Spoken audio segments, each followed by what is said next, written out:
ที่สองกำลังจะผ่านไปส่วนหลังจากครบทั้งสามรอบแรกก็จะได้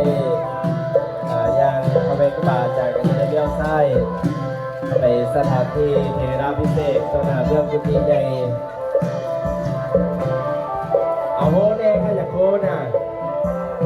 โหแน่เอาโห